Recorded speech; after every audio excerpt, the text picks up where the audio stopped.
NASCAR Nextel Cup Racing on Fox is brought to you by Quaker State, the power to reduce friction.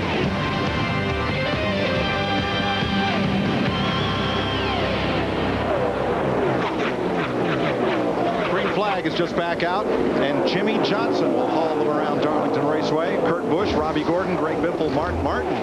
The first 5, Bobby Labonte, Jeremy Mayfield, Jamie McMurray. Two-time winner here, Ward Burton, and Dale Jarrett are the top 10. There are 17 cars on the lead lap, including Ryan Newman, who got the free pass. Yeah, Dale Jarrett just keeps creeping into the picture. I've noticed him slowly getting there. Look, the 17, Matt Kenseth, he has a tire rub. Steve Burns, he's got all kinds of troubles. Yes, he does, Larry McReynolds. And before he spun, he told crew chief Robbie Reiser that he was concerned about tire pressures, and then they, in fact, had a flat tire. When they came down pit road to serve their penalty, Matt said, make sure you look at this body, make sure there's nothing rubbing. There's a lot of anger down here in the pits about this penalty. A little on the backstretch, too, as Ward Burton and Rusty Wallace got together exiting turn number 2. Yeah, Rusty got a piece of the wall. He got up on the outside. Ward got under him and knocked him up in the fence. They were battling for 8th position, but yeah, right now, Matt Kenseth is a lap and a half down, basically in 30th position. Let's show you this again. As they exited turn 2, DW's hot spot.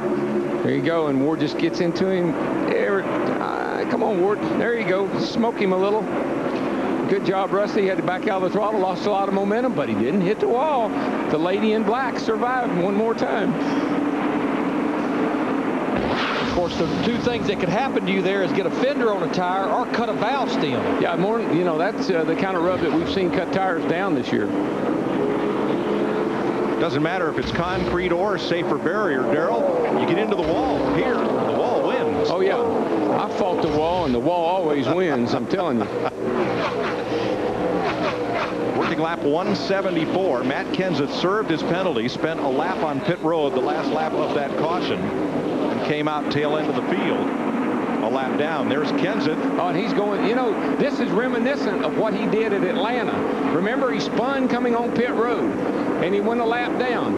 And then he drove like a wild man to get back to be the first car a lap down. And I think that's what he's trying to do now. That's a little more difficult here.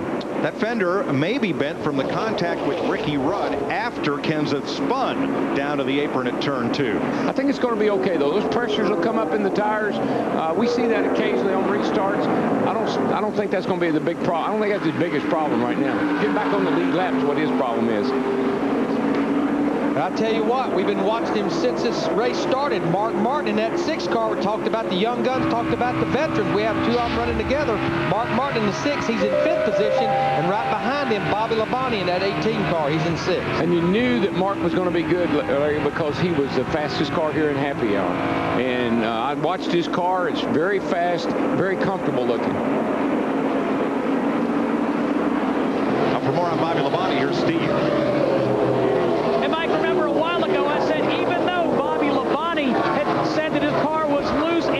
Opposite end of the racetrack that Fatback McSwain didn't make any changes. The reason is the track temperature has dropped 10 degrees since the start of this race, and they feel like the track is coming to them. Let's go to Dick. David has made it back to the garage and looked at what is left of his race car. A hard hit in the right front corner. What happened? Well, I just got run over. The caution came out. I think Matt spun down in 1 and 2. The amazing thing was 3 or 4 or 5 seconds went by and I got run over. And it's inexcusable. You know, there are some things you can accept, but that was stupidity. Who ran you over? I believe it was the 10 car. And I just can't believe in a day where you don't race back to the yellow, when the caution comes out, you have nothing to gain. You get run over. I mean, the guy has got to just think about what he's doing. I don't understand it. Last year's winner wrecked in the garage, Mike. And that's the thing. The point I was going to make is when the yellow comes out, stop. There's no racing. The field is frozen. There's no reason to keep pushing it. Only reason I can think of to keep your foot in it some is to keep yourself from getting run over. But once that settles out, slow down. I think it's instinctive, though, that when the yellow first comes out, the guys still haven't gotten it. They still don't realize if I just slow down, nobody can pass me. I'm not going to lose anything. Guys, we're watching Dale Earnhart Jr. Dale Jarrett in the wall in turn 3. Oh. And he's a bunch of cars going underneath him right there. He got in it pretty good, Larry. Yeah, because he's got a bad tire up, and he was running up in the top 10 when that happened. He'd been coming all day long. He'll definitely have to get to pit road. The biggest problem is getting down where he can get the pit road. Yeah, he looks like he's shredded up in that left rear, and he's trying to get down to the bottom of the racetrack. When you hit the wall in turn 4, it's a long way to go around to get back to pit road. Rear, Mike, let's pull it out. Yeah, he's definitely got a flat tire. The racetrack's clear now. Just he's got to be careful trying to get back around. He's going to lose a couple laps before he even gets to pit road. You just felt like this was going to be a Dale Jarrett kind of a day. Yeah, we just talked about how he moved up and how good his car looked, and the old lady gets him. Well, you said the top of the day, Darrell, this race would go to the driver and team who made the least mistakes, and I guess we should have added, and who has the best luck. You've got to have a lot of luck here, buddy, and you can't go to the luck bank too much here or you get overdrawn. Yeah, he's hit that thing so hard it looks like it's knocked the rear end over. Probably been a trailer arm or the track bar or something. Matt. Kurt Busch close to within about a tenth of leader Jimmy Johnson. Now it's stretched back out to 0.3 of a second on that last stop. His crew chief Jimmy Finnick made 0 changes. They feel like the racetrack, as the temperature starts to come down, like Steve Burns mentioned earlier, that the track is going to start to tighten up, and they didn't get a long enough run, so they didn't want to make any changes to over-adjust that race car and dial themselves out. To Steve Burns. Matt, big disappointment for Dale Jarrett, a guy who has won here 3 times in the spring. He's got a shredded tire that came off the right rear. He had made very, very small adjustments throughout the course of this race. A big disappointment for Dale Jarrett. Jarrett's going to be at least 2 laps down as he re-enters the race. Jimmy Johnson is our 9th different leader today. None of those 9 are among the 40 drivers who have driven into victory lane at NASCAR's toughest track. You know, and our guys are talking about the track temperature coming down. I don't think the weather has changed that much, but I've been watching these flags outside our booth. I mean, the wind is blowing so hard, I think that's cool to track down. Plus, over in turn 4, where they run in the groove, we've seen a shadow start to come there. But you look right there, just remember, we were about 111 degrees down in turn 3 and 4, and 86 degrees in 1 and 2, and we do have caution for debris. That may have been from Dale Jarrett's tire. It's down in turn 1, and that puts us under caution for the 6th time today.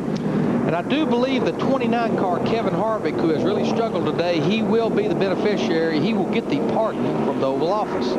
It's a big break for Kansas now, because he's got a good race car. Well, it's not tire. Not sure what that is. Let's have a look at it. What brings out this caution for the 6th time today? Oh, that. Whatever hit our camera in turn number 1. Jimmy Johnson leads in the Carolina Dodge Dealers 400.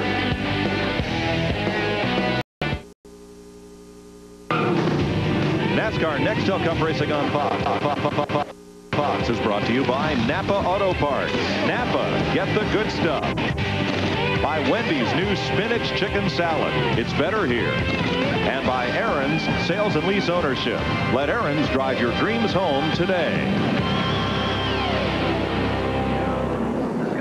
Caution flag pit stops just concluded. We're under the 6th yellow of the day for a piece of metal debris down in turn number 1. I tell you, we got a lot of great racing on the racetrack, but I want to tell you, the racing on pit road and the race off pit road is phenomenal. Jimmy Johnson, top of your screen. He's pitted way up at the turn 4 end of pit road. He'll probably be done before everybody else is in their pit. Yeah, the first pit box in, and here's the deal. As the field thins out, there's less and less cars for him to have to wait on. So he can get out of there, and there's not many people in his way going down pit road. Greg Biffle getting his stop finished up. Jimmy Johnson is on the way down pit road as Kurt Busch comes to a halt. Biffle pulls out. Kurt Busch is going to get a good stop from his team, and he's going to scoot out just about the time Jimmy gets there. And they drag race to the end line. Look at that. How close can you get? That's as close as it gets off pit road.